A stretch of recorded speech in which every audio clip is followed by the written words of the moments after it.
En una noche oscura y fría del 3 de abril de 1961, el destino del equipo de fútbol Green Cross quedó sellado en las alturas de la cordillera de los Andes. El avión Douglas DC-3 de LAN Chile, que transportaba parte de los jugadores y cuerpo técnico, desapareció sin dejar rastro, sumiendo a todo un país en una angustiosa espera. La búsqueda fue intensa, pero la montaña guardaba celosamente su secreto. Durante 8 días la esperanza y la desesperación se entrelazaron con los corazones de los familiares y aficionados. Finalmente, los restos del avión fueron encontrados en el Cerro Las Ánimas, revelando una tragedia que dejó una herida profunda en el deporte chileno. Quédate atento, ya que veremos los factores que causaron este lamentable suceso en 1961 y cómo pudieron haberlo evitado. Veremos el accidente del equipo Green Cross. El Club de Deportes Green Cross fue un equipo de fútbol chileno fundado el 27 de junio de 1916 en Santiago. Conocido cariñosamente como Los Pijes, el equipo fue uno de los 8 fundadores de la Liga Profesional Chilena en 1933.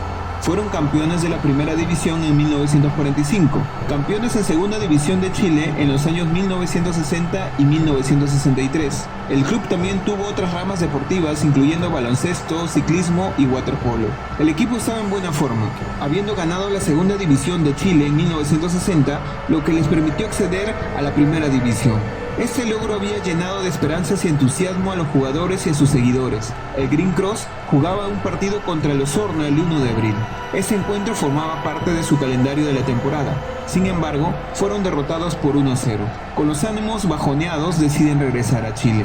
Debido a la cercanía de Semana Santa, causó la sobreventa de pasajes aéreos y el equipo no encontró un vuelo para todos ellos. Es por ello que se decide dividir el equipo en 2 grupos. El segundo grupo no quería abordar el primer vuelo debido a que tenía muchas escalas. El vuelo que tenía varias escalas era el Douglas DC-3. En el Douglas DC-3 abordan parte del plantel, el entrenador, el kinesiólogo y 3 árbitros. El avión sale del aeropuerto de Osorno con destino Santiago a las 19:35 horas. Sería un viaje de 4 horas y 30 minutos en la época, por las 3 escalas que tenían.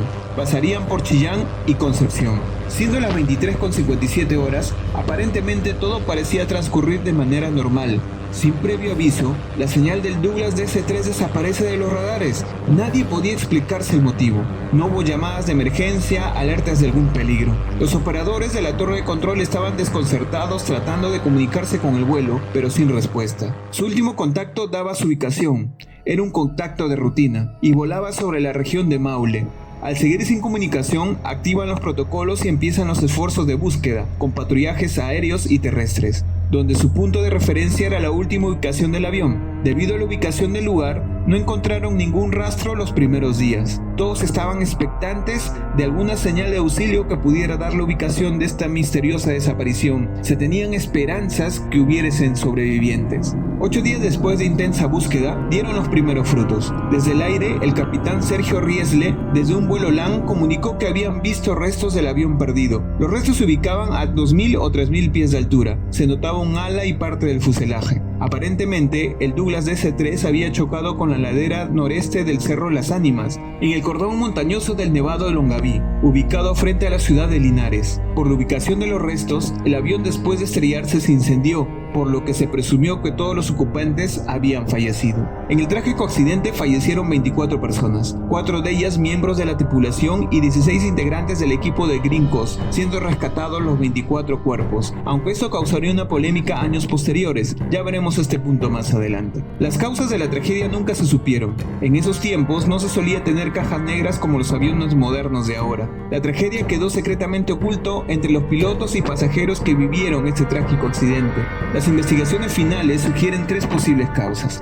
El accidente fue causado por condiciones meteorológicas, ya que el mal tiempo pudo haber jugado un papel crucial. La región montañosa donde ocurrió el accidente es conocida por sus condiciones climáticas impredecibles y peligrosas. Otra teoría sugiere que pudo haber habido un error de navegación o de pilotaje, especialmente considerando la dificultad de volar en áreas montañosas bajo condiciones adversas. Falla mecánica. Aunque no se encontraron pruebas concluyentes de una falla mecánica, esta posibilidad no se ha descartado completamente, pero se sabe que el avión Douglas DC-3 fue fabricado en 1943. Había participado en la Segunda Guerra Mundial al servicio de la Armada de los Estados Unidos. Luego de ser vendido, pasó por varias aerolíneas para finalmente ser comprada por Lang en 1953. Tenía ya 18 años de servicio. Como ya hemos dicho anteriormente, las tragedias son causadas por múltiples causas que se unen en el tiempo y circunstancias adecuadas. Posiblemente la unión de estos tres factores desencadenaron este trágico accidente. Los funerales de las víctimas se realizaron en el edificio de la Asociación Central de Fútbol el 17 de abril de 1961. Los ataúdes fueron colocados en el Salón de Honor de la asociación. En un sector quedaron los de los jugadores, el entrenador y el kinesiólogo, mientras que en otra sala fueron colocados los del funcionario de la asociación y de los árbitros. Los árbitros Cornejo y Gagliano curiosamente eran cuñados y por expresa autorización de sus esposas tuvieron un solo ataúd. El público concurrió en gran cantidad. Incluso tuvo que organizarse un operativo especial en el lugar para poder ordenar a la gente. También concurrieron importantes personalidades del ámbito del fútbol, entre ellos varios jugadores, dirigentes y árbitros. Como dato curioso, se encuentra el hecho de que el jugador Alfredo Gutiérrez se encontraba entre la lista de fallecidos del Douglas DC-3. Alfredo era linotipista, una especie de máquina imprenta. Al día siguiente, el 4 de abril, como si nada hubiese pasado, Alfredo llega a las oficinas del diario donde trabajaba. Ante las sorpresas de todos sus compañeros que lo vieron entrar, se abalanzaron contra él y le dijeron: «Pero si tú estás muerto». Alfredo no sabía nada del accidente. Luego de enterarse y lamentarlo, contó que minutos antes de su vuelo, su compañero Héctor Toledo se le acercó y le ofreció cambiar boletos porque quería llegar antes a Santiago. Según sus palabras: «Aunque parezca paradoja, cambié mi pasaje con Toledo porque él quería ir con varios de sus mejores amigos de la plantilla.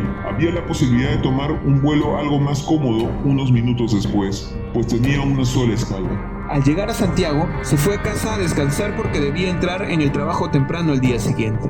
Cuando llegué al trabajo se me abalanzaron mis compañeros y me mostraron la portada del diario que decía: «Desapareció avión de Green Cross, no hay sobrevivientes». Como yo di el nombre de Toledo al subir el avión, todos pensaban que me había muerto. Todos lo veían como un fantasma. Incluso en su casa de Villa Alegre, su familia ya preparaba su último adiós. Cuando hablé con mi madre, que vivía en Villa Alegre, no me creía que yo estuviera vivo, detalló Gutiérrez. «Yo debía haber ido en ese avión, debía haber muerto en esa nave, y sin embargo estoy acá, enterrándome de todo esto», concluyó el otrora delantero. Alfredo acompañó a sus amigos en los funerales. En el funeral, ya con ataúdes cerrados, los reportes de la época indican que los restos de los jugadores, el entrenador, el kinesiólogo, el funcionario de la Asociación Central de Fútbol y de los árbitros fueron colocados en los respectivos ataúdes. Sin embargo, reportes de 2015 desafían estos datos tras el llamado redescubrimiento del avión en enero de dicho año. Esto causó extrañeza en el entierro. Se les había dicho a los familiares de que todos los cuerpos habían encontrado completos y que estarían en ataúdes cerrados por el estado de los mismos.